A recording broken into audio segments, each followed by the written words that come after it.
할렐루야, 할렐루야. 고난주간 세 번째 수요일 새벽입니다. 우리 다 같이 사도신경으로 우리 신앙을 고백하겠습니다. 전능하사 천지를 만드신 하나님 아버지를 내가 믿사오며 그 외아들 우리 주 예수 그리스도를 믿사오니 이는 성령으로 잉태하사 동정녀 마리아에게 나시고 본디오 빌라도에게 고난을 받으사 십자가에 못 박혀 죽으시고 장사한 지 사흘 만에 죽은 자 가운데서 다시 살아나시며 하늘에 오르사 전능하신 하나님 우편에 앉아 계시다가 저리로서 산 자와 죽은 자를 심판하러 오시리라. 성령을 믿사오며 거룩한 공예와 성도가 서로 교통하는 것과 죄를 사하여 주시는 것과 몸이 다시 사는 것과 영원히 사는 것을 믿사옵나이다. 아멘. 찬송 199장 찬송 함께 부르시겠습니다.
기도할 제목은 우리 사랑하는 자녀 손들을 위해서 기도합니다. 특별히 우리 교회 주일학교와 유스그룹과 이앱을 위해서 함께 기도해 주시기 바랍니다.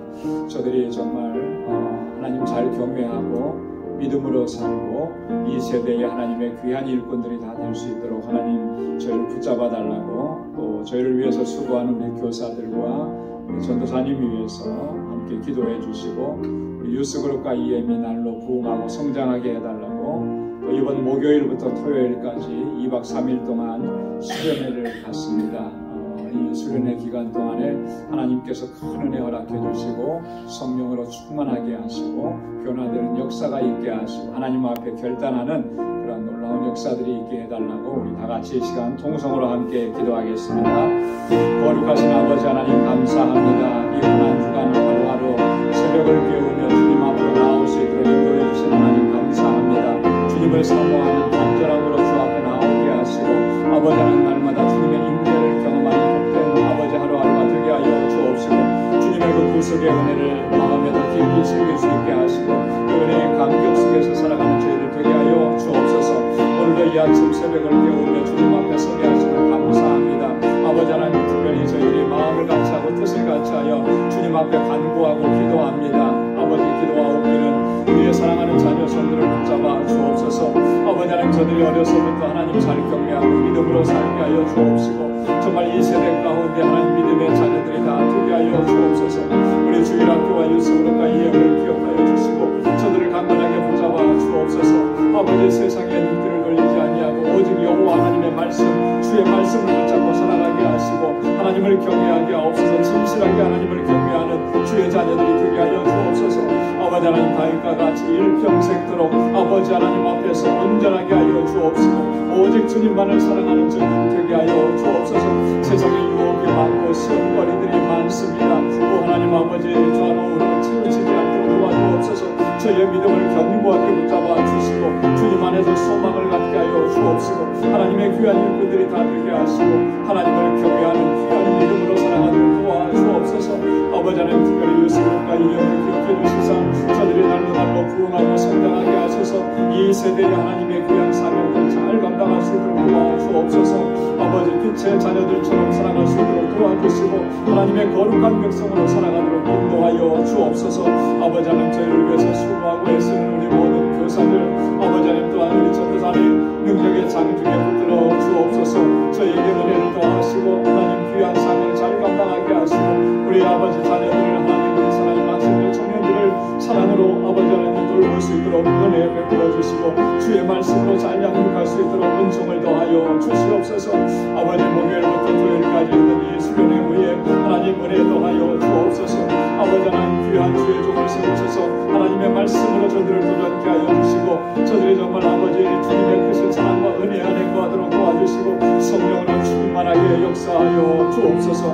아버지 하나님 오늘도 주님의 말씀 앞에 저희들을 세워주셔서 은혜 더하여 주시고 주의 성령으로 충만하게 하시고 이 시간 주님 앞에 새롭게 결단하는 복된 시간이 되도록 인도하여 주옵소서. 모든 것 감사하옵고 예수님의 이름으로 간절히 기도드리옵나이다. 아멘. 우리 사랑하는 자녀손들 또 이곳에서 자라나는 우리 학생들 청년들 하나님께서 능력의 장중에 붙들어 주실 줄 믿습니다. 이 시간 다 같이 하나님의 말씀을 함께 보겠습니다. 오늘 묵상할 하나님 말씀은 마태복음 5장 21절로 26절까지 말씀입니다. 마태복음 제5장 21절 신약성경 6페이지에 있습니다. 26절까지 21절부터 한 절씩 교독하겠습니다. 옛사람에게 말한 바 살인치 말라 누구든지 살인하면 심판을 받게 되리라 하였다는 것을 너희가 들었으나 나는 너희에게 이르노니 형제에게 노하는 자마다 심판을 받게 되고 형제를 대하여 나가라 하는 자는 공의에 잡히게 되고 미련한 놈이라 하는 자는 시험불에 들어가게 되리라.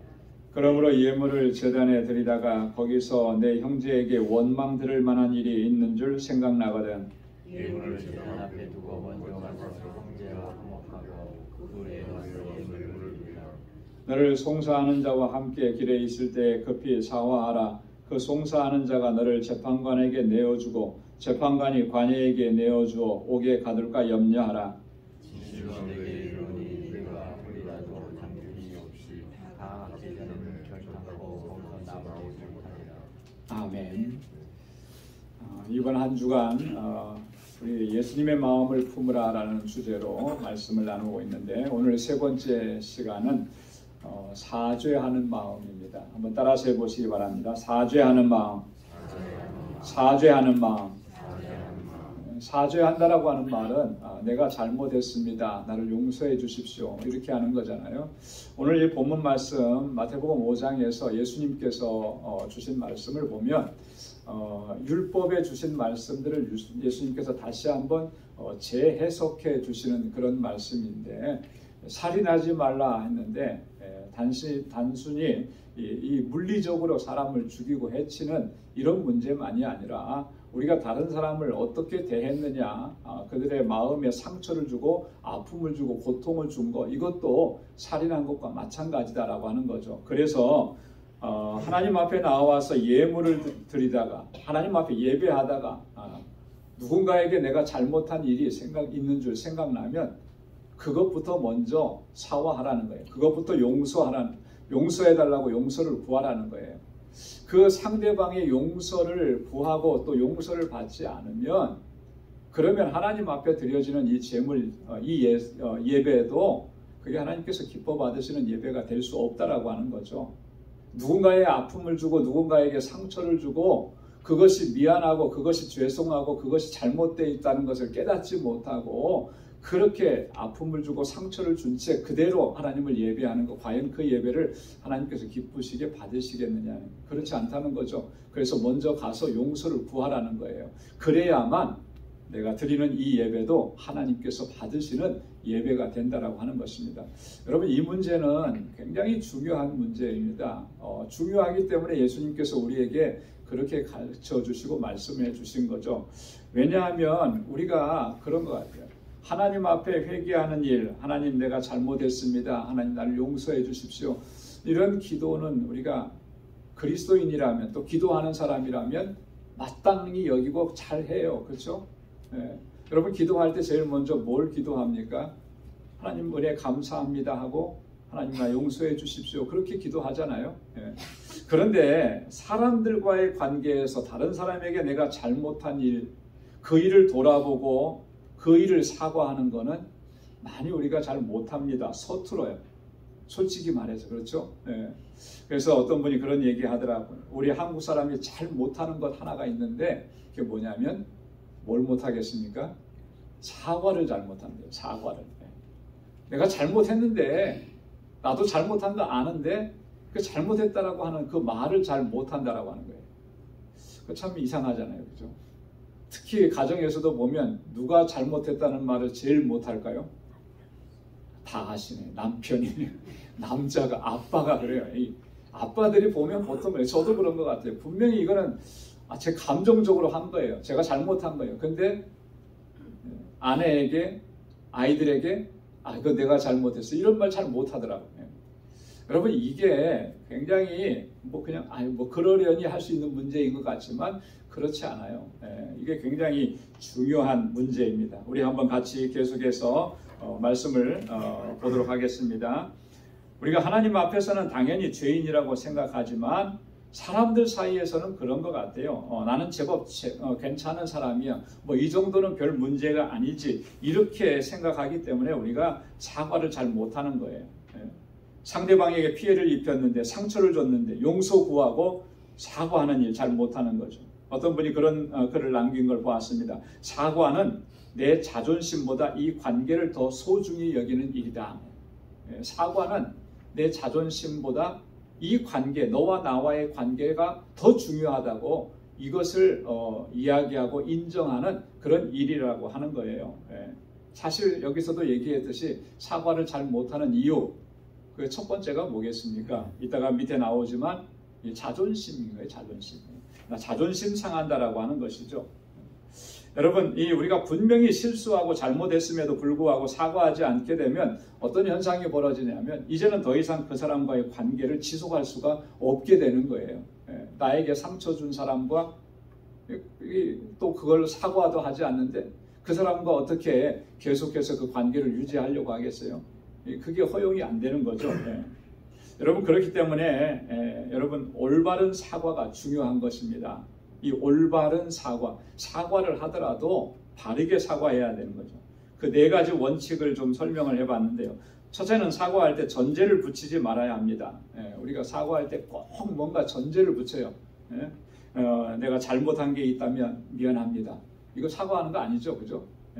기분이 나빴다면 죄송합니다, 이거 사과하는 거 아니에요. 그런 전제를 붙이는 것은 안 되는 거죠. 또 두 번째는 진심으로 사과해야 하는 거예요. 진심으로 사과한다라고 하는 것은 상대방에게 나의 진심이 전해질 때까지 사과하는 거죠. 중요한 건 내가 아니에요. 내가 사과했으니까 됐다 이게 아니고 상대방이 그걸 사과로 받아들일 수가 있는 그런 상태가 되어야 하는 것이죠. 그러니까 내 진심이 전해질 때까지 사과는 10번이고 100번이고 계속 해야 하는 것이죠. 그래서 나의 진심이 전해지는 게 그게 진정한 사과인 겁니다. 핑계를 대지 말아야 해요. 사과할 때 이런저런 사정이 생겨서 그럴 수밖에 없었습니다. 이런 거 핑계거든요. 핑계는 사실은 사과라기보다는 나를 변명하는 거잖아요. 이런 게 진정한 사과가 아니죠. 그리고 마지막으로는 재발을 방지해야 합니다. 다시는 그렇게 하지 않겠다. 그리고 그 약속한 대로 그걸 지켜나가는 게 이게 진정한 사과라고 하는 것입니다. 자, 그러면 우리가 우리 자신을 좀 살펴보면서 왜 우리가 사죄하지 못하는지 그 이유를 한 3가지 정도로 살펴보려고 합니다. 첫째는 자존심이에요. 자존심. 무엇보다도 우리가 사과하지 못하는 거 그렇잖아요. 자존심. 이 자기의 잘못을 인정하고 사과하며 용서를 구하는 일들을 이게 뭘로 생각하느냐면 자존심 상하는 일로 생각하는 거예요. 그러면 내가 뭔가 좀 이렇게 상대방에게 약점을 보이는 것 같고 내가 좀 뭔가 부족한 사람 같고 이런 사람으로 내가 스스로를 생각해요. 그렇기 때문에 잘못했음에도 불구하고 사과 못하는 거죠. 그 아이들 이렇게 보면요, 아이들 싸울 때 어른들이 중간에 들어가서 중재합니다. 양쪽의 얘기를 다 들어보고 그러면 분명히 A라고 하는 얘가 잘못한 거예요. 그러면 네가 먼저 사과해라. 네가 잘못한 거야. 그러면 죽어도 사과 안 합니다. 자기가 먼저. 그죠? 왜 사과 안 할 거예요? 자존심 상하는 문제예요. 싸우는 거. 자기는 분명히 얘가 잘못했다고 생각하는데 내가 잘못했다라고 하는 말을 하려고 하니까 자존심이 상하는 거죠. 그래서 사과를 잘 못하는 경우가 있는 것을 봅니다. 그런데 여러분 보십시오. 여러분 이러한 자존심은 올바른 자존심이 아닌 거예요. 이러한 행위는 오히려 자신의 품위를 더 깎아내리고 내 자존심에 더 큰 상처와 오점을 남기게 되는 것입니다. 진정으로 자신을 존중하고 자존심을 지키는 사람은 사과해야 하는 그런 상황을 대충 변명하면서 얼렁뚱땅 그렇게 모면하려고 하지 않는 것입니다. 진심으로 고개를 숙이면서 용서를 구하는 거예요. 고린도후서 11장 11절에 보면 바울이 그렇게 얘기합니다. 우리 다 함께 한번 읽어보겠습니다. 원컨대 너희는 나의 좀 어리석은 것을 용납하라. 청컨대 나를 용납하라. 그 대사도 바울도 뭘 고린도 교회 성도들에게 잘못한 것이 있었겠습니까? 그런데 그럼에도 불구하고 이 바울이 고린도 교회 성도들에게 그렇게 얘기하는 거예요. 나 좀 어리석은 것 용납해 달라고. 나 그렇게 부족했습니다. 이렇게 인정하고 사과하는 것이죠. 여러분 그러한 자세가 오늘 우리에게 필요한 줄로 믿습니다. 두 번째 이유는요, 열등감이에요. 열등감. 사과하는 것을 자존심 상하는 일로 받아들이는 것은 그가 열등감에 사로잡힌 사람이라는 것을 보여주는 증거입니다. 사과를 못하는 거, 이거 사과하는 거 내가 자존심 상해.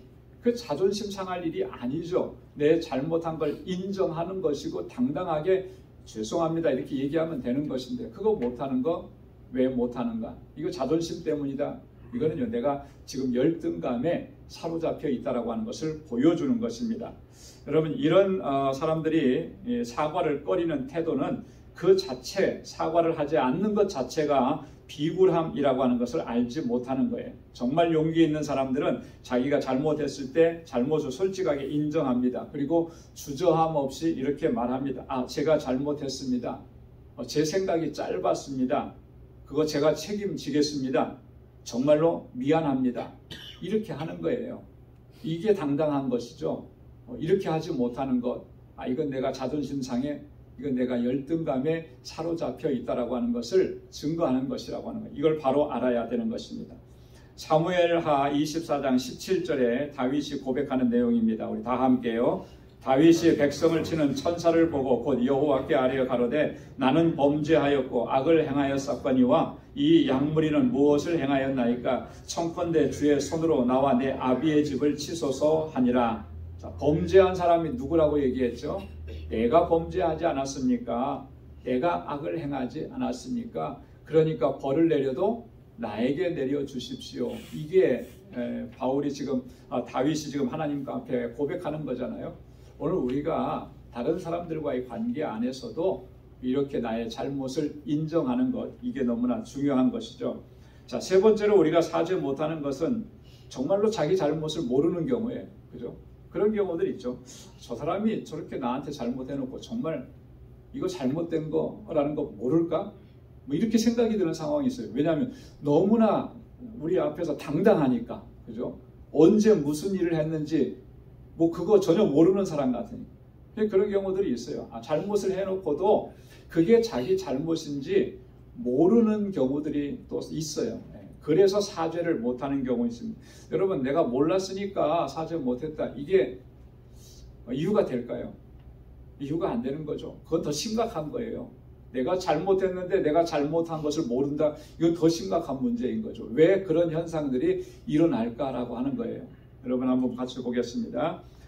다른 사람들은 모두가 다 그거 너 잘못이야 이렇게 얘기하는데 정작 본인은 잘못했다고 생각하지 않습니다. 왜 이런 일이 발생하는 것일까? 그것은 자기에 대한 성찰력이 부족하기 때문인 것입니다. 그런데 우리는 사실 안타깝게도 우리 모두가 다 이런 문제를 가지고 있어요. 왜 자기 성찰력이 부족할까? 여러분, 이 자기 성찰력이라고 하는 거 이게 굉장히 중요한 겁니다. 이 자기를 성찰한다라고 하는 게 뭐예요? 자기 자신을 돌아본다라고 하는 거잖아요. 나 자신을 돌아보는 일이 너무나 중요합니다. 그런데 우리는 세상살이가 너무나 바쁘다는 이유로 나를 돌아보는 일을 잘 하지 못하는 거예요. 그렇죠? 하루 일을 정말 최선을 다해서 하고 몸과 마음이 지쳐있고 그러면 집에 돌아오면 어떻습니까? 그냥 쉬고 싶은 거죠. 저녁 맛있게 먹고 저녁 먹고 나면 뭐가 오죠? 금방 식곤증이 오죠. 그래서 그냥 몸도 마음도 피곤하니까 그냥 잠들어 버려요. 오늘 하루를 내가 어떻게 살았는가? 내가 무슨 말을 했는가? 또 하나님 앞에서나 사람들 앞에서 내가 잘못한 일은 없는가? 여러분, 이런 거를 돌아볼 수 있는 시간을 갖는 게 너무나 중요합니다. 그런데 우리는 그런 시간 갖는 것도 사치라고 생각을 해요. 너무나 바쁘니까. 그러다 보니까 내가 누군가에게 분명히 잘못한 일이 있는데 그거 돌아보지 못하는 거죠. 그러니까 하루 지나고 나면 다 잊어버리는 거예요. 그래서 내가 뭘 잘못했는데 내가 뭘 심각하게 너에게 그렇게 못되게 했는데 그러냐고 그렇게 되는 거죠. 여러분, 그러면 나의 영혼이 점점 더 피폐해져 가고 황폐해져 가는 것입니다. 그래서 우리는 우리 자신을 단 몇 분이라도 오늘 하루를 돌아보는 시간, 나의 말과 나의 행동을 돌아보는 시간을 갖는 것이 우리 영적으로 너무나 유익한 일입니다. 그것은 반드시 있어야 되는 것이죠.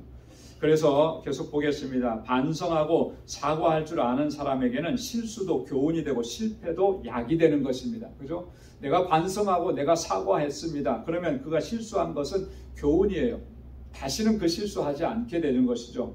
실패했습니다. 그건 나에게 약과 같은 거예요.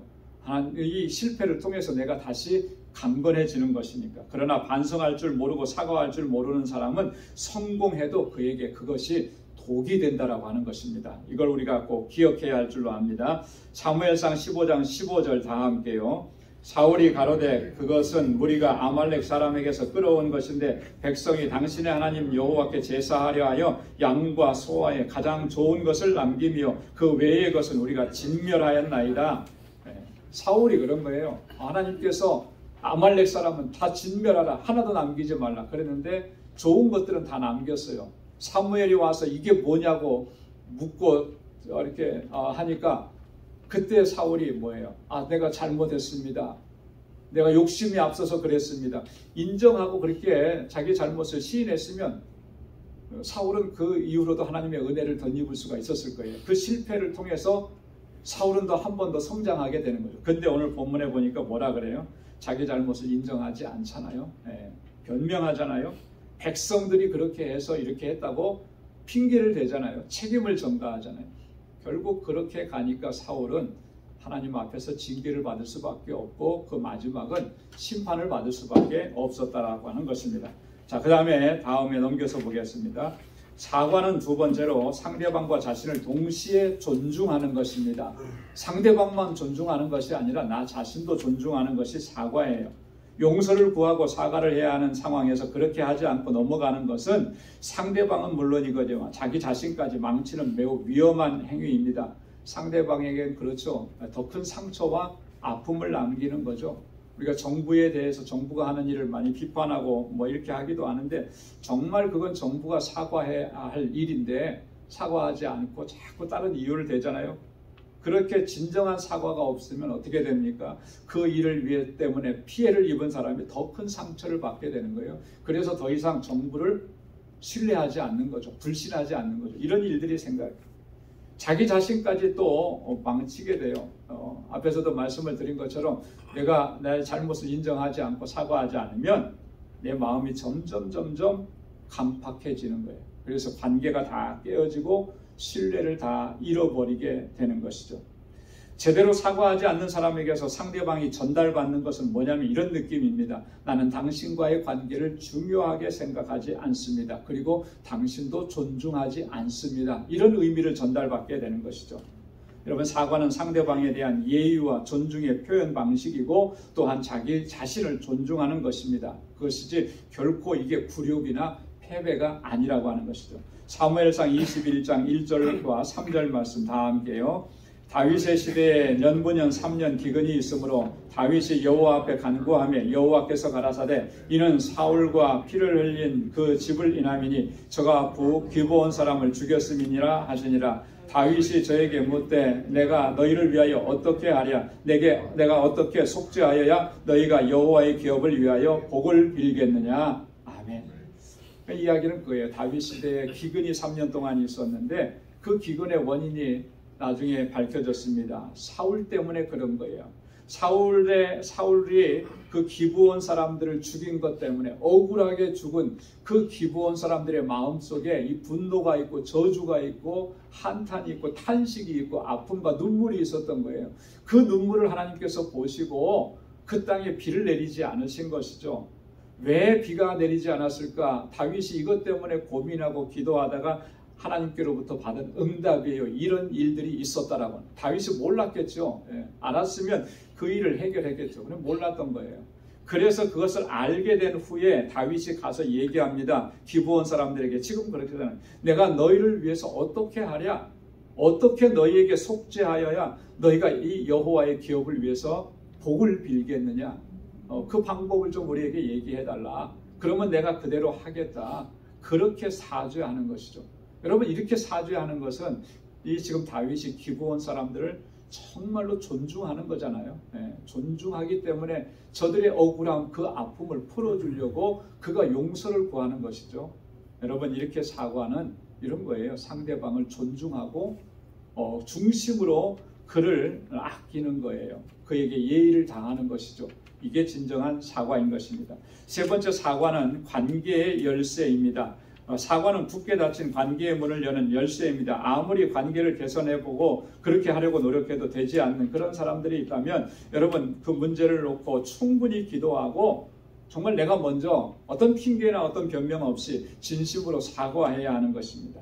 그러면 관계의 그 닫혔던 문이 열리게 되는 거예요. 여러분, 이 관계의 문이 닫히게 되는 것은요, 대부분 그런 것 같아요. 내 잘못이고 내 실수인데 그거 부정하고 상대방의 잘못과 실수를 그걸 부각시키는 거예요. 그리고 상대방에게 책임을 전가하는 거예요. 그러면 모든 관계는 다 닫혀지고 다 끊어지게 되는 것이죠. 여러분, 진정한 관계 개선을 원한다면 자신의 잘못을 인정하고 전심으로 우리가 사과해야 하는 것입니다. 잘못을 시인하고 진심으로 사과하는 것을 우리가 두려워하지 말아야 하는 것이죠. 사과는 그 사람의 인격의 깊이를 보여주는 것입니다. 그래서 잘못을 인정하고 사과하는 것은 그 사람이 얼마나 인격적인 사람인지를 다 보여주는 것이죠.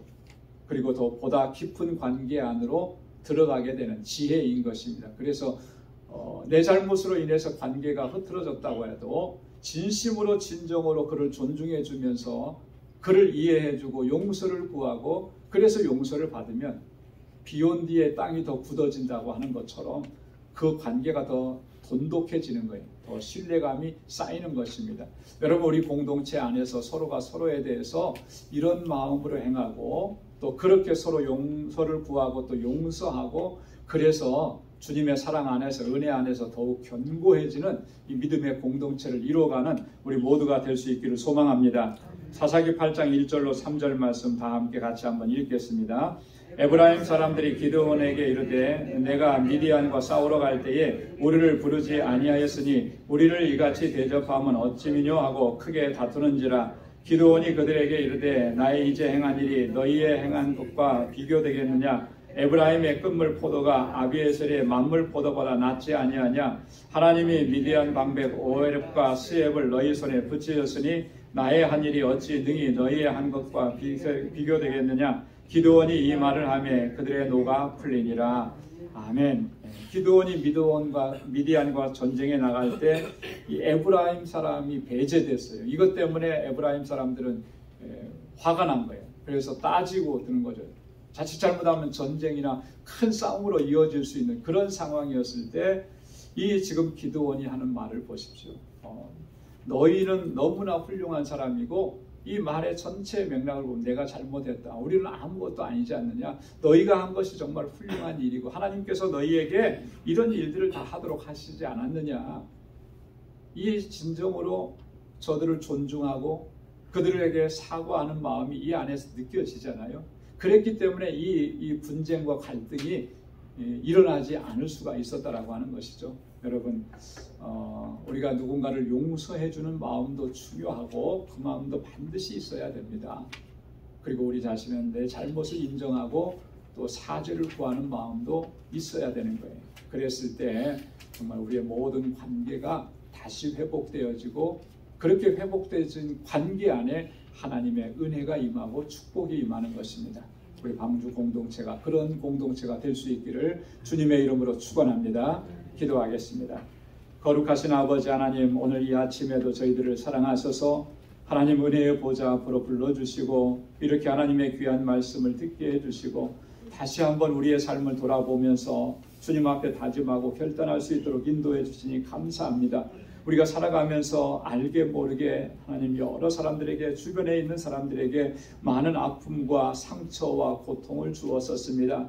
그럼에도 불구하고 우리는 용서를 구하지 못하고 나의 잘못을 인정하지 않아서 아버지 하나님 우리의 마음이 우리의 심령이 황폐해져 갔었습니다. 하나님 아버지 우리의 삶을 돌아볼 수 있게 하시고 아버지 하나님의 진정으로 잘못을 하나님 내가 나의 잘못을 인정하고 용서를 구하고 그 가운데 하나님의 은총을 구하며 하나님의 은혜 안에서 회복되어지는 역사가 있게 하여 주옵소서. 우리 안에서 엉그러지고 다쳤던 모든 관계들이 다시 회복될 수 있게 도와주시고 주님의 은혜가 풍성하게 넘치는 삶이 되도록 인도하여 주옵소서. 그래서 우리 방주 공동체가 정말 하나님께서 주신 사명을 잘 감당하게 하시고 우리 한 사람 한 사람을 주님의 은혜 안에서 강건하게 붙잡아 주시고 하나님의 뜻을 행하기에 부족함이 없는 주의 종들이 다 되게 하여 주옵소서. 오늘 이 하루의 삶도 주님께 의탁하오니 우리의 삶의 현장 속에서 복에 근원된 삶을 살아가게 하시고 하나님께만 영광 돌리는 복된 하루가 되도록 인도하여 주옵소서.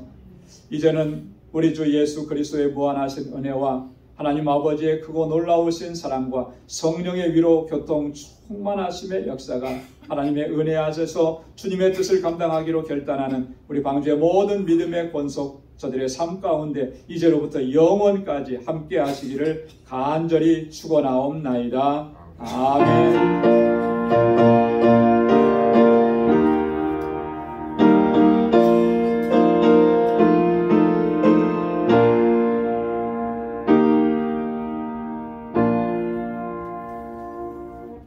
한 가지 광고드리겠습니다. 우리 강유현 장로님 여러분들께서 많이 기도해 주셔서 잘 회복되시고 그래서 오늘 중에 퇴원을 하신다고 합니다. 그래서 정말 감사드리고요. 하지만 그래도 여전히 몸이 많이 약하시기 때문에 완전하게 회복될 때까지는 좀 시간이 필요해요. 그래서 지속적으로 기도해 주시길 바랍니다. 각자 기도하시고 돌아가시기 바랍니다.